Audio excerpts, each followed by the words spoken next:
بسم اللہ الرحمن الرحیم۔ السلام علیکم دوستو، آج کی اس ویڈیو میں ہم میدان محشر کا مختصر سا خاکہ پیش کرنے جا رہے ہیں، جس میں ہم آپ کو بتائیں گے کہ جب حشر کا میدان لگے گا تو کیا مناظر ہوں گے۔ دنیا اپنی روانگی میں مسلسل چل رہی ہوگی کہ اچانک ایک زوردار آواز سے سب کچھ فنا ہو جائے گا سوائے رب العزت کے۔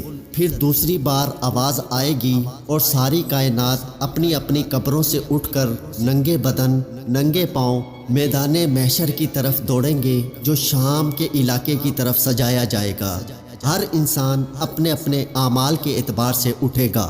ہر ایک کو دو فرشتے پکڑیں گے اور میدان محشر میں لے جائیں گے۔ سب میدان محشر میں پہنچیں گے۔ سورج 1 میل کے فاصلے سے تپش پھینک رہا ہوگا۔ سب لوگ اپنے اپنے اعمال کے اعتبار سے پسینے میں ڈوبے ہوئے ہوں گے۔ 50,000 سال کا یہ ایک دن بہت سخت ہوگا۔ لوگوں کی حالت ایک نشہ کیے ہوئے شخص کی طرح ہوگی۔ ہر نبی اپنا حوض لگا کر اپنی اپنی امت کو پانی پلائے گا۔ نبی کریم صلی اللہ علیہ وآلہ وسلم بھی اپنی امت کو سوائے کافروں، مشرکوں، منافقوں، مرتدوں اور بدعتیوں کے سوا سب کو حوض کوثر کا جام پلائیں گے۔ دودھ سے زیادہ سفید، شہد سے زیادہ میٹھا پانی جو ایک بار پی لے گا پھر اسے لمبے ترین دن میں دوبارہ پیاس نہیں لگے گی۔ پھر لوگ پریشان ہوں گے کہ اگلی کارروائی شروع ہو۔ سب لوگ مل کر جناب آدم علیہ السلام کے پاس جائیں گے کہ اللہ تعالیٰ سے التجا کیجئے کہ حساب و کتاب شروع ہو اور اس دن کی سختی دور ہو، مگر وہ معذرت کر لیں گے۔ اسی طرح لوگ نوح علیہ السلام، ابراہیم علیہ السلام، موسیٰ علیہ السلام اور عیسیٰ علیہ السلام کے پاس جائیں گے، وہ سب معذرت کر لیں گے۔ پھر آخر میں لوگ پیارے آقا حضرت محمد صلی اللہ علیہ وآلہ وسلم کے پاس آئیں گے تو آپ اللہ تعالیٰ سے دعا فرمائیں گے۔ اللہ تعالیٰ کے فرشتے آپ صلی اللہ علیہ وآلہ وسلم کو مقام محمود پر لے جائیں گے جو اللہ کے عرش کے پاس ہے۔ وہاں آپ سجدہ ریز ہو جائیں گے، اللہ تعالیٰ کی حمد و ثنا بیان کریں گے۔ پھر اللہ کی طرف سے حکم ہوگا، آپ اٹھیں اور مانگیں، اللہ عطا فرمائے گا، اور سوال کریں، اللہ پورا کرے گا۔ پھر آپ صلی اللہ علیہ وآلہ وسلم حساب و کتاب کے لیے سفارش کریں گے، جو قبول ہوگی رسول اللہ صلی اللہ علیہ وآلہ وسلم دوبارہ میدان حشر میں لائے جائیں گے۔ اسے شفاعت کبریٰ کہا جاتا ہے۔ پھر اللہ عز و جل میدان محشر میں براجمان ہوں گے۔ اللہ کا عرش 8 فرشتوں نے اٹھایا ہوا ہوگا۔ جو نمازی ہوں گے وہ سب اللہ کے حضور سجدہ ریز ہو جائیں گے۔ باقی لوگوں کی کمر تخت بن جائے گی اور وہ اللہ کے حضور سجدہ نہیں کر سکیں گے۔ پھر عدالت الہی کی کارروائی شروع ہوگی اور چند اہم امور سلسلہ وار مکمل ہوں گے۔ سب کے ہاتھوں میں نامہ اعمال دے دیے جائیں گے، اہل ایمان کے دائیں ہاتھ میں، جبکہ کفار و مشرکین کے بائیں ہاتھ میں نامہ اعمال دیے جائیں گے۔ اہل ایمان تو خوش ہو کر دوسروں کو اپنا نامہ اعمال دکھائیں گے اور پڑھائیں گے، جبکہ کفار و مشرکین پریشان ہوں گے اور کہیں گے کہ کاش ہمیں یہ نہ دیا جاتا اور ہمیں ہمارا حساب معلوم ہی نہ ہوتا۔ نامہ اعمال کی تقسیم کے بعد سوال و جواب ہوں گے۔ مشرکوں اور کافروں سے سوال ہوں گے، وہ ہر چیز کا انکار کریں گے۔ اللہ کے سوا جن کی مشرک عبادت، پوجا اور نظر و نیاز کرتے رہے ہوں گے، ان کو بطور گواہ لایا جائے گا، وہ سب اس چیز کا انکار کر دیں گے۔ پھر اللہ ان کے منہوں پر مہر لگا دے گا اور ان کے عذاب بول کر ان کے خلاف گواہی دیں گے، اور پھر وہ ان پر افسوس و حیرت کریں گے۔ نیز میدان محشر میں دیگر کئی ایک سوال ہوں گے۔ عمر کے بارے میں سوال ہوگا، جوانی، رزق، علم کے متعلق۔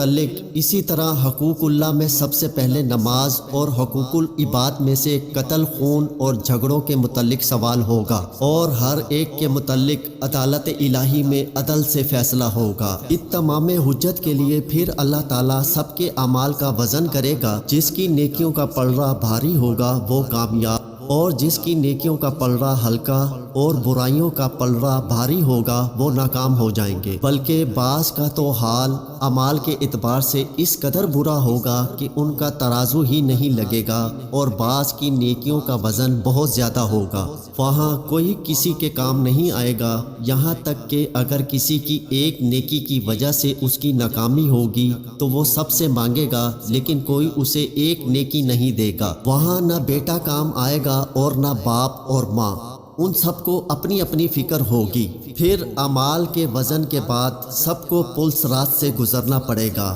پل صراط جہنم کے اوپر بال سے باریک اور تلوار کی دھار سے تیز ہوگا، اور وہاں اندھیرا ہوگا، لیکن ہر آدمی کو اس کے اعمال کے اعتبار سے نور کی روشنی ملے گی۔ وہاں گزرتے ہوئے کوئی بات کرنے کی جرت نہیں رکھتا ہوگا، صرف انبیاء اللہ تعالیٰ سے سلامتی کی دعا کر رہے ہوں گے، اور مومن اپنے مزید نور کے طلب کے لیے اللہ سے دعا کریں گے۔ اپنے اپنے گناہوں کے اعتبار سے لوگ پل صراط سے نیچے جہنم میں گرتے رہیں گے۔ کچھ مومن تیزی سے گزر جائیں گے اور کچھ آہستہ سے، اور کچھ گرتے گراتے، جبکہ کچھ بہت دیر سے پل صراط سے گزریں گے۔ پل صراط کا آخری حصہ کنترا مقام ہے، جہاں تمام اہل ایمان روک لیے جائیں گے۔ اگر ان کے دلوں میں کچھ کینہ، بغض وغیرہ ہوگا تو انہیں وہیں سے صاف کر کے آگے جنت کے لیے روانہ کیا جائے گا۔ وہاں ایک نہر حیات ہوگی جہاں ان سب کو ڈالا جائے گا۔ سب جنتی 32-33 سال کے خوبصورت 60-70 ہاتھ قد کے جوان بن جائیں گے۔ پھر سب سے پہلے حضرت محمد صلی اللہ علیہ وآلہ وسلم اپنی امت کو لے کر جنت میں داخل ہوں گے۔ جنت میں کچھ لوگوں کو بغیر حساب کے داخل بھی کیا جائے گا، جن کی تعداد کم از کم امت محمدیہ سے 49 لاکھ ہوگی۔ پھر نبی کریم صلی اللہ علیہ وآلہ وسلم کو خیال آئے گا کہ شاید میری امت کے کچھ لوگ جنت میں نہیں آئے، اور رسول اللہ صلی اللہ علیہ وآلہ وسلم اللہ کے حضور سجدہ میں پڑ جائیں گے، اور اللہ کے حکم سے پھر آپ صلی اللہ علیہ وآلہ وسلم اہل ایمان کی سفارش کر کے جو جہنم میں اپنے اعمال سیاہ کی وجہ سے گر گئے ہوں گے انہیں نکال کر لائیں گے۔ اسے شفاعت صغریٰ کہا جاتا ہے۔ پھر اسی طرح شہداء، انبیاء، فرشتے اور مومن بھی سفارش کریں گے، اور جن کے دل میں رائی کے دانے کے برابر ایمان ہوگا انہیں جہنم سے نکال کر لے آئیں گے۔